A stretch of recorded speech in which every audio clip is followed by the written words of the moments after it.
I'm Kevin Davis, and this is Catholic Family Podcast. And over here next to me is a good friend of the show. He's been on here a few times now in the past, past few months. And it's Mr. Louie Verrecchio. He is what are you, Louie? I suppose, I think a Vatican II expert, a Nova Sordo pundit. What do we call you? I don't know. My wife has been trying to figure out what the heck I do all day long for some years now. So, I mean, I guess I'll wear some of those hats. I used to be out there beating the drum for the council. So I do have, a fair amount of knowledge of the council from the wrong side of the fence, which now I've hopped the fence into Catholicism and I can reflect back on it. I think in ways that some people can't. I've been by no means call myself an expert, but it really is a nice. It's something that I've really enjoyed in our past conversations. Is you do have a very different approach, I suppose. You have seen it from both sides. I think that really gives you a pretty clear view of it. And I think last time we talked about kind of how what's going on with Francis now is connected with Vatican II deeply. Today we want to talk about the World Youth Day, which also is connected deeply with Francis. But before we get going, I do want to real quickly do a quick plug of a friend of ours over at IamHis365media.com. Sorry, IamHis365media.com. Are you struggling to keep yourself and family consistent and organized in prayer? Don't know where to start? I think we've all probably been there. Our traditional Catholic printables at IamHis365media take the hassle out of planning and organizing your prayer life and home.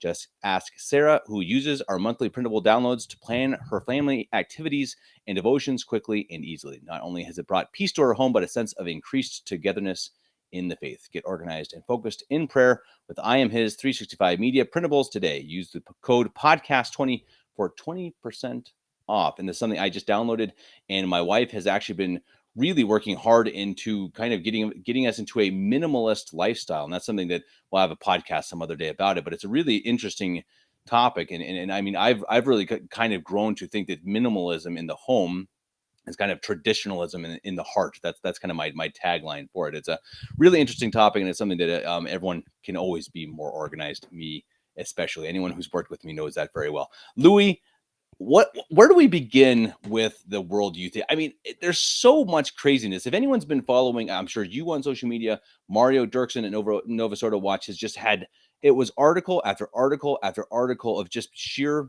madness. What is going on?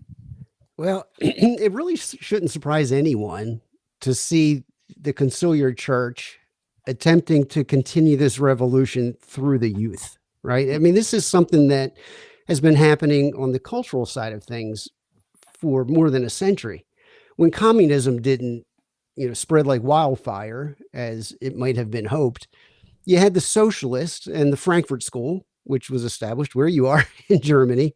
They had a game plan to infiltrate the university systems and the school systems. And we see what happened here in the United States. Look at the school systems today, going back, into elementary school ages. They're carrying out the Cultural Revolution through the young. Right. And it happens all the way up through the university system. And it's happening by plan to use the youth to carry on the revolution, the conciliar revolution in this case. And it makes sense that there should be a long view in mind with the socialists and the communists. Why? Because steering that ship is none other than Satan. It's a diabolical operation. And when we say diabolical operation, I think sometimes we need to be reminded that's an angelic operation. Satan is an angel, a fallen one, but an angel nonetheless. So he has that superior knowledge. He has this superior wisdom, maybe not wisdom, but intelligence. And he lives outside of time and space. And so you see evil operations, they always play the long game. They have a high level view of human history, and they play the long game. And I think that's what's happening with World Youth Day. It's the long game of the conciliar revolution. If you're going to start a brand new program and you want to divorce yourself and your age from the age that preceded it, in this case, we're talking about Catholic tradition, and creating a new one with the council, the way to do it is to bang the message into the heads of the youth so that they can carry it forward. And I think that's the genesis of World Youth Day. And in looking into the beginning of this thing, I found it kind of noteworthy that John Paul II He instituted World Youth Day officially in 1985. And if you go to the World Youth Day official website, it gives a history of the event. They are keen to point out that the institution of World Youth Day coincided with the United Nations International Year of the Youth. Hmm. And there's two documents that John Paul II produced in 1985 where he directly addresses young people and their importance to the church. And in both of those documents, he too points to the United Nations and this International Year of the Youth. It's noteworthy because, we're talking about cultural and religious revolution here. Um, the United Nations International Year of the Youth, that initiative itself is directly tied to the UN's Universal Declaration of Human Rights. That's a topic for us to discuss in a podcast all by itself. That document was written in 1948. It received a very cold response from Pius XII. All of the men who preceded him, claiming to be Pope, have applauded that document. And it's totally irreconcilable with the Catholic faith because it's a purely humanistic document. And I don't mean to keep rambling on here, but just connecting some dots. When you look at January 1st, 1985, another UN initiative, the World Day of Peace. John Paul II, of course, issues a statement to recognize the World Day of Peace. This is the same year in which he instituted World Youth Day officially. And he issues this statement under the subheading, Peace and Youth Go Forward Together. And in this document, he says that the youth of the world make their contribution to the healing of a weakened society. They offer new solutions to old problems, which in a sense is what the council did.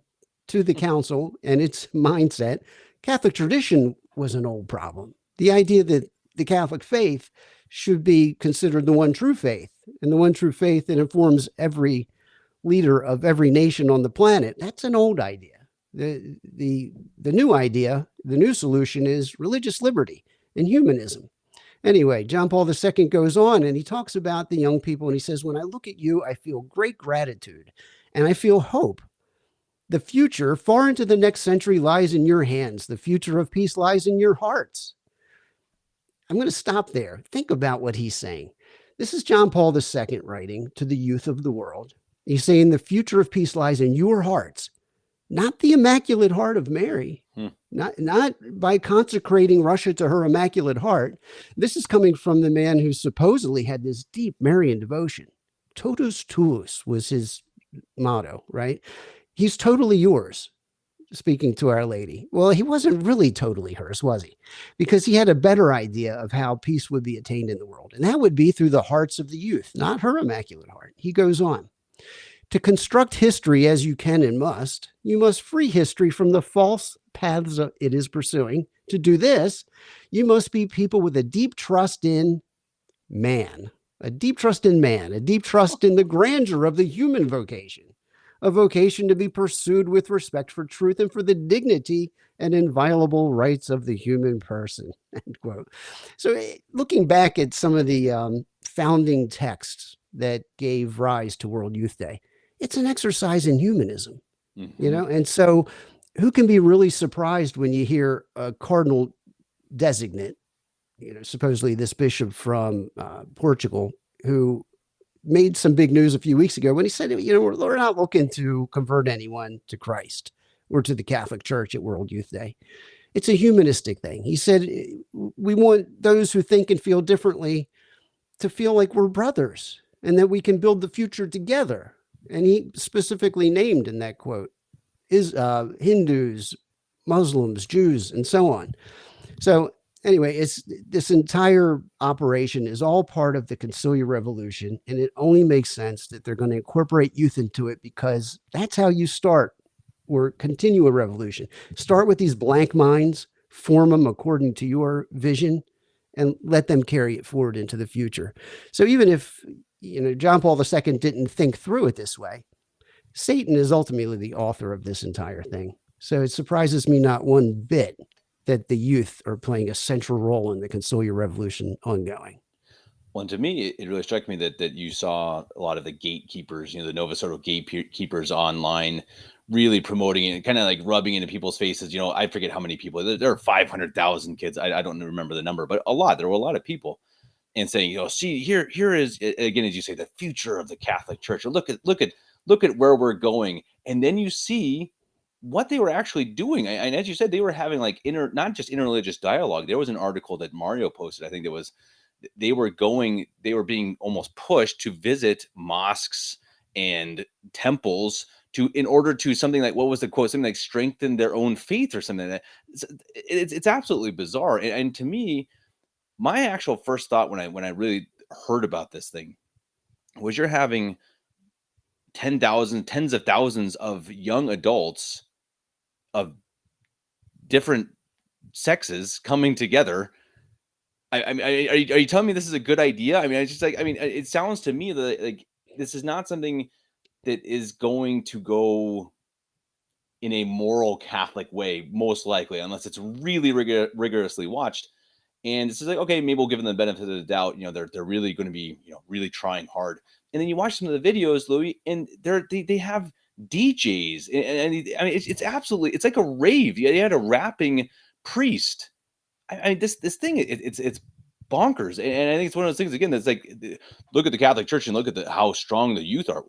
That's the church, really? Yeah, that's not the Catholic Church. In all of the evils that you saw play out in this most recent iteration of World Youth Day, none of them were new. None of them. I mean, if there was a really terrific book written by Cornelia Ferreira and John Benari on World Youth Day, and it's specifically focused on World Youth Day. I think the year was 1992 in Toronto. They both, Cornelia lives in Canada. John lived in the Buffalo area, so he could get to Canada easy enough. And he attended World Youth Day that year, and he detailed some of his experiences there and what he witnessed. And a lot of what he witnessed was some of the immoral behavior that you saw these youth just making out in public. They were sleeping in tents together. They were in various stages of undress. So none of this is new. None of it at all. The rock concert mentality and the vibe that you get at World Youth Day, this has been the case all along. I remember very well back in 2008. That's back when I was out there beating the drum for the Second Vatican Council. I had written these study guides that were used in parishes and English speaking countries all over the world. It was, I was very committed to this work. One of the people that endorsed these study guides was Cardinal Pell from Sydney, Australia. And he was kind of a conservative hero, not just to me, but he died as such as well. But he was the host of World Youth Day in 2008 in Sydney. And I remember watching these events unfolding on EWTN thinking, wow, this is horrible. I really expected something more Catholic to be taking place in Sydney, of all places. The see that's, overseen by this man, Cardinal Pell, who's such a giant among conservatives. Not at all. I mean, it was a nightmare in Sydney, just as it was everywhere else this traveling show has taken place. So it's all part and parcel of the same thing. We can't blame Bergoglio because his World Youth Days have been a mess. They're all a mess. And so how do they get away with this, Louis? I mean, how does this go on? I mean, I guess it's the question about the entire thing, right? I mean, really, it really is. I mean, how do they continue to do this? How do they say they're Catholic and do the things that they do and get away with people still thinking that they're Catholic? I mean, how do parents send their youth to an event like this and then see, okay, they have raving priest DJs and kids sleeping in tents together and whatnot? I mean, doesn't that have to make you, if you're even a little bit pious, aren't you thinking, wait a second, this was a church-run event? Yeah. I mean, I think it comes down to two fundamental things. Number one is that conciliar church in Rome today, that's not the Catholic Church. If you believe that it is, then World Youth Day looks kind of appealing. If you believe the man that's sitting at the head of that false religion that's presently headquartered in the Vatican in Rome, if he's really the Pope, he's running the show. Well, this is Satan. He has his fingerprints all over this thing, Kevin, because he's so brilliant. He takes something that's good, and that is the faithful's trust in the Holy Father as their father, teacher, and guide to help us stay on the sure path to salvation. That's who the Pope is. And he takes that belief and that feeling of confidence and trust in the Pope, and he twists it so that now we have this faker sitting on the throne of St. Peter, running a false religion that's called the Catholic Church, but it's not. And so that inner trust that people who genuinely want to be Catholic, what they have, it tells them, well, it must be fine. It's got to be fine. The Pope's running this thing. He's the host of it. He's going to have a papal mass. Yeah, let's send Junior overseas. It's going to be great. He'll come back more faithful. At any rate, be that as it may, one of the things that stood out to me, there was a priest that's no longer there that made mention in some of his sermons that it was John Paul II through which his vocation was heard. And it was specifically at World Youth Day in Denver, where he heard the calling to the priesthood. And I know that there's people that would hear that sort of thing and think, wow, then, God's hand is in this. He finds this pleasing. And this is obviously a good and holy thing. And that is just the dead wrong way to look at it. And I mention it because I think some of these the youth that go to these things, they're not to blame. They're following along. They have this man who they think is the Pope urging them along and encouraging them to take part in this stuff. And some of those young people are going to come back home more committed to finding Catholic truth, and some of them will. But it's not going to be because of that event. Just like this vocation wasn't because of World Youth Day in Denver. It's because God is very generous with his grace.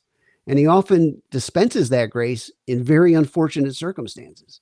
And so we have to be clear not to confuse the grace that is present at times, given directly to people by God who is generous, and the events themselves. These World Youth Day events are reprehensible. No matter how many people come home from them, we're committed to finding Christ. Well, and it's interesting that you mentioned that, because I saw a story where there are these young group of, or you see a picture, and I think it was one of the more popular pictures being passed around of this last year's World Youth Day, and you see what they had as I seriously don't even know what to call it. It's not a tabernacle. It's where the Holy Eucharist was supposedly kept, and it was a stack of bins of like Tupperware, and on top was a plant. And I'm sure most of people out there have probably seen it. And you just see these I think 3 or 4 teenagers kneeling before it and praying, and so I think most people first thought it's like, oh yuck, this is where these kids are these kids are praying to. But I actually saw an interview with one of the girls, and she said, this is a really interesting way, that now we can kind of see their perspective. That she said, so she saw signs that said, hey, here's the chapel, or here's where the Holy Eucharist is. And she thought, great, I'll go make a visit. And so she went in, and she saw that what she considers to be Christ himself in the Holy Eucharist being kept in bins. And so she was amazed. She was shocked, and really, really blown away. So she went to her friends, and she grabbed her friends and said, hey, we have to go make reparation. We have to go and kneel in front of this and pray, because this is still Christ in the Holy Eucharist in these bins. And it just, how heartbreaking is that? That these young, clearly good kids who clearly want it, understand, how Christ should be treated, or at least how he shouldn't be. How can they possibly think that this is being done by the Catholic Church, or by the Pope, or whoever is running this, this event, which is the Catholic Church, is doing this to Christ? And these teenagers have to somehow comprehend that the church is mistreating Christ. It's an awful, awful situation.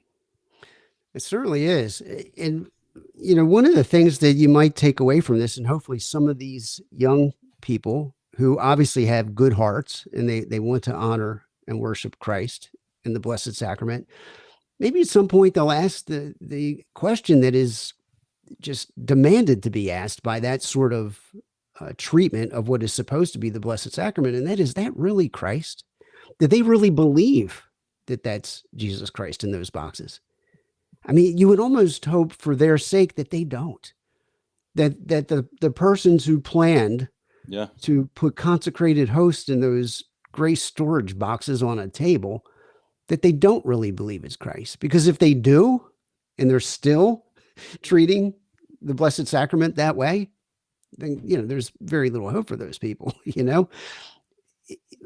one of the I've made a meme, and I know you left Twitter, and I respect your reasons for getting off of there. It was probably a great idea So on cool. your part, and I wouldn't be on there if not for just a way to try to, draw attention to some of the work that I'm doing. But Sure.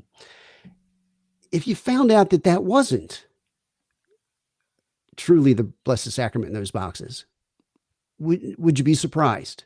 I wouldn't. I've been saying this for years, even back when I was going to the Novus Ordo. I remember saying to friends, because one of the things that you find if you're wrapped up in the Novus Ordo long enough and you experience it in different places with different priests, different parishes, that it's just you start to compare one liturgy to the next, one priest to the next. There's always some degree of nonsense going on. Rare is the Novus Ordo where everything seems to be in order and actually sacred and respectful. And I would say to friends, you know what, if we found out that those guys at the altar don't really believe that they're consecrating the Blessed Sacrament and that that's really not Christ in the Blessed Sacrament, it's just bread, would you be surprised? The least bit surprised? And the answer is, a sincere answer is no. And why? Because of the way they treat it. The Right. way in which the Blessed Sacrament is treated in the Novus Ordo world indicates that they don't believe that that's Christ. And it indicates that that isn't Christ. And if I was forced at gunpoint right now to come up with a yes, no answer to the question, is that really Christ on the altar at the Novus Ordo? If I had to answer, I'd say I'm going to err on the side of saying that probably isn't.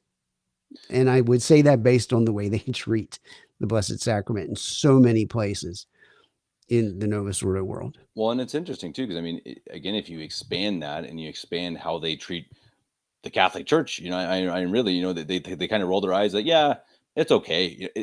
You can go to heaven in the church, but there are other ways too. I mean, I think if you kind of simplify these things, look at it kind of from the view of a child almost, I mean, break it all down. And that really is pretty much what they say. It's like, yeah, our faith is good, but it's not special. There's nothing unique about it. It's one of the many faiths that are fine. They're fine. Our faith is fine. I mean, it's just, if you really think about it from that perspective, to me, it's just I can't really fathom it, and it really is. It's a tragic thing. So I wanted to ask you too, Louis. Obviously, purely your opinion. If, let's say, Pius XII was alive right now, let's say in 2023, but we had a true pope, hypothetically Pius XII or some true pope, how do you think they would run? First of all, would they have a World Youth Day? I mean, I think that's a really good question. I don't know if you bring tens of thousands of boys and girls, just past puberty into one area. I just think it's a bad idea. But what would you think? I mean, if they did, how would that look compared to how it looks now? Well, I think it would look Catholic. I think it would look Catholic.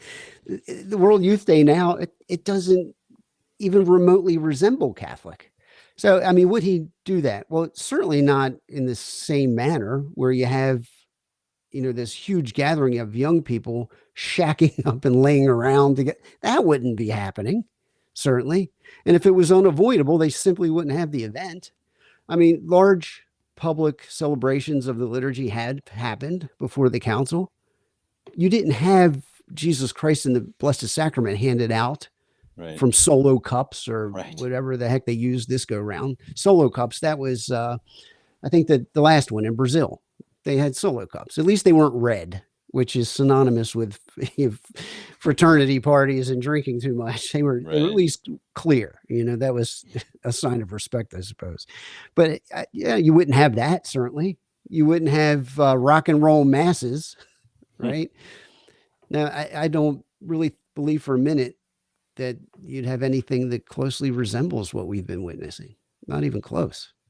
Yeah. No, I have to agree, and I think that's, again, I guess it's one of the many things that we look at in how things run today and how the church is. And I think, again, as we talked about in our last podcast, how it's really important to understand how it's not just now. As you said, you connected it immediately to the first World Youth Day. And I think that's really important to not just get caught up in the craziness of the now, the craziness of Bergoglio and whatever's going on, and understand, yeah, as you said, this has been going on for a long time. I mean, the things Bergoglio is doing were done before. I mean, JP2 was just as ecumenical and just as brazen in many ways as Bergoglio. And I think that if we don't look at history, then we're just bound to repeat the same mistakes, right?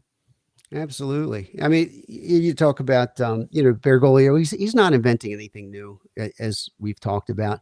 This document that John Paul II put out January 1st of '85, where he said that the youth and the quest for peace, these things go together. One of the things that he applauded the youth of his day for is the fact that, quote, they want to build a new civilization of fraternal solidarity. Now, you would think, based on recent events and the way people have reacted to Francis, that, this quest for fraternal solidarity, or human fraternity, as he likes to put it, is his franchise. It's not. It's not. He's carrying on the conciliar revolution. Period. End of discussion. That's all the guy's doing. He's not creating anything new. World Youth Day is a natural outgrowth of the council insofar as it's a revolution. And every revolution has to conscript the youth. Every large cultural movement involves indoctrinating the youth. It always has historically.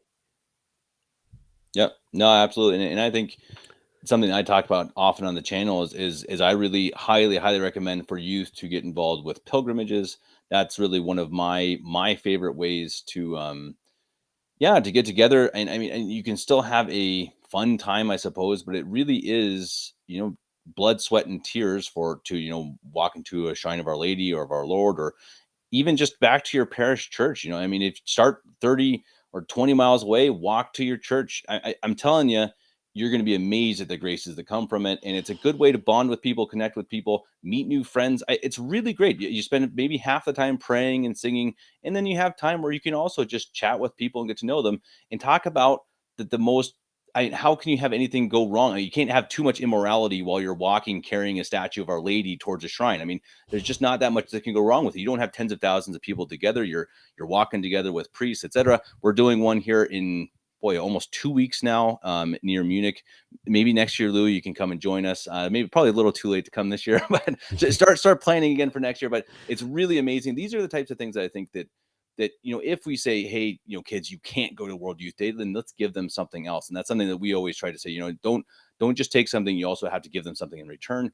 Organize events with your youth. I mean, if it's getting together and playing baseball or something, I mean, just get them together for good, solid moral things. Of course, any way you can, connect it with the faith, connect it with the mass and the sacraments. And that's I think it is that important because as we've been talking about, it's not wrong that the youth are the future. Of course they are. They have to be. I mean, literally they are the future. And so, if we want to win this battle, and if we want to win the war, I suppose, then we better protect our youth and get them going in the right direction. I think that's something that we need to take seriously too, because the devil takes it really seriously. So let's not let him win.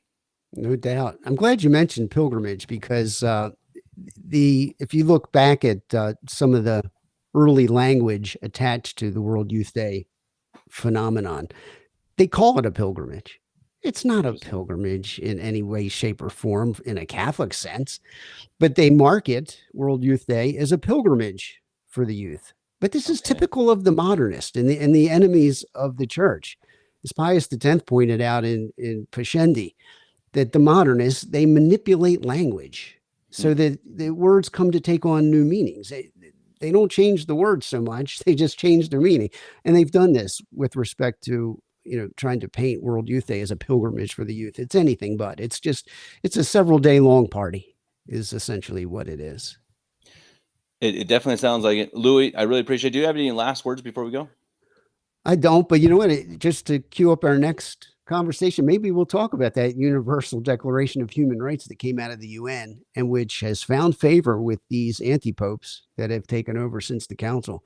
I think that would be an interesting topic for us to bat around. No, it sounds great. And I think it is. It really connects. It's so true how you say how it connects with the word, fraternity. You always hear that word. And I think it's such a, it really is. I mean, it's like actually a Freemasonic term in so many different ways, the way it's used now, the way they use it. And I think that's it sounds like a great topic. I'm looking forward to it. I always look forward to having you back on, Louie. I hope to see you again. Everyone, please go check his stuff out, aka Catholic.com. Louie's producing articles, videos, some in-depth journalism. I mean, really, really good stuff. I highly recommend it. Go check him out and support him. Again, as we talked about in the last show, Louie is one of the few who was willing to like leave the actual comfort of what he was doing for the truth. And so don't forget that. I know I've gotten some how do I say it? Some elbows, elbows to the gut the last couple of days by also asking for support. And it's like, well, I understand we don't want to be grifters. We don't want to be out there, always begging for money and stuff. And it's true, but okay, if you're not going to support good actual Catholic media and content creators, then who's going to do it? What are we going to do? Eventually then we'll go away and we'll have to, find something else. And then we're going to be gone. We can't always just spend hours and hours for free. Eventually, we do actually have to make something for it. And it's really important. And so please go and support Louie, aka Catholic.com. Louie, looking forward to the next conversation. Until then, God bless you. God bless you. Thanks for having me.